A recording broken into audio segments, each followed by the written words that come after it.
with Lewisville coach Mike McCray. His team is going to its second straight 1A Upperstate championship. First of all, congratulations, coach. Thank you. Can you remember a better, wilder environment for a basketball game than we had tonight for Lewisville versus Great Falls round 3? No.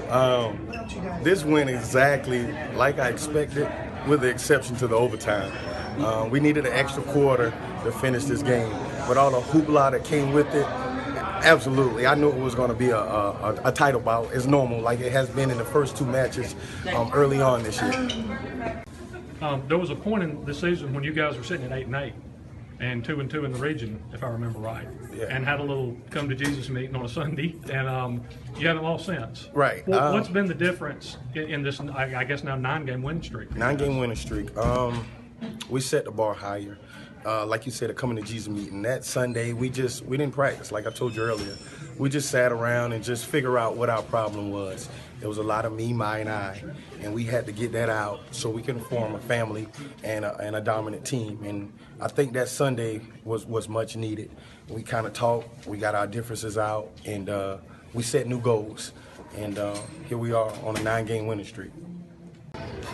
Jalen McFadden, you mentioned, he's kind of known as a football player, gives you some toughness and defense from time to time, but at the end of regulation, he gets a rebound off a missed free throw, puts it in for a layup.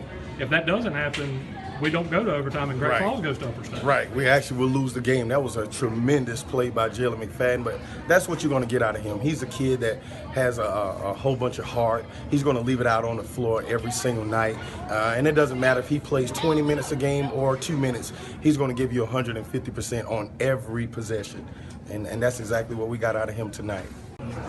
This was such a back and forth game. Great Falls kind of took control early. Kelton Talford scored a bunch of points in the first quarter and early in the second, which Kelton Talford is apt to do from time to time. No, he's been doing that the entire year. But then you guys got a huge offensive spark from Jadakiss Talford. Yes, he knocked down, I want to say, 2 threes in a row. We went into halftime up 34-30, and after having trailed for almost the entire first half. The entire first half, to be exact. Jadakiss Talford, Maurice Grant. I think both of those guys hit a pair of 3-pointers to put us up a little bit, to give us a little bit of breathing room going to halftime. And then at the end of regulation, Jalen McFadden, who's known as a football player, came in and just embraced this role and did exactly what he's supposed to do. Play good defense, which sent us into overtime. And it was a free throw contest after that. And my guys stepped up, being clutch as normal, and made their free throws in the end, which ultimately helped us come out victorious. Okay, you will be playing Ridge Spring Minetta. They knocked off High Point tonight for the Upperstate Championship. What do you know about them? Obviously, a little history because Lewisville and Ridge Spring Minetta met in the football playoffs, so a lot of the players are probably familiar with one another. Right. I actually saw Ridge Spring Minetta play against Hunter Tyler on a Saturday night at Blackville Hilda.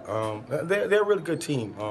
It's going to be a competitive game. They got a couple of scores, and they're a well-coached team. So we'll try to do some research on them, see what we can get, and we'll just prepare for them.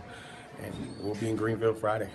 All right, with Great Falls coach Jimmy Duncan and probably his youngest fan, I would imagine. Yes.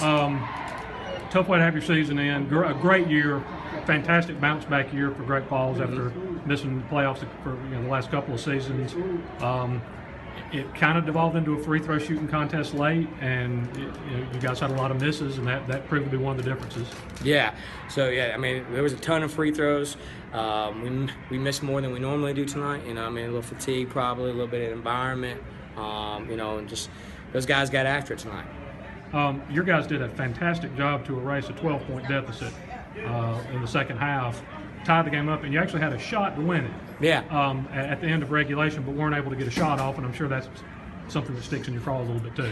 Yeah, at the end of regulation, I think we took it out like a little over 17 seconds. We had a play called up, and we didn't even get a shot attempt. I mean, we got a post feed real late, took a few extra dribbles, but, got the look we wanted, we just didn't get in time. You have a pretty young team. If there's a silver lining, it's that I think you have one senior starter this year, now an important one in Tommy Bell, right, at both ends of the floor. But just kind of detail how this team has grown since your first year last year when you narrowly missed the playoffs to this year when you narrowly missed going to the Upperstate championship game. Yeah, so I mean, we played 4 freshmen last year. This year's 4 sophomores, man. And our team has grown. We had a killer summer. The guys have committed 100%. And I'm gonna be honest with you, man. I wouldn't be surprised if they don't call me next Saturday and be like, "Hey, when can we get in the gym?" I mean, that's just kind of kids we got.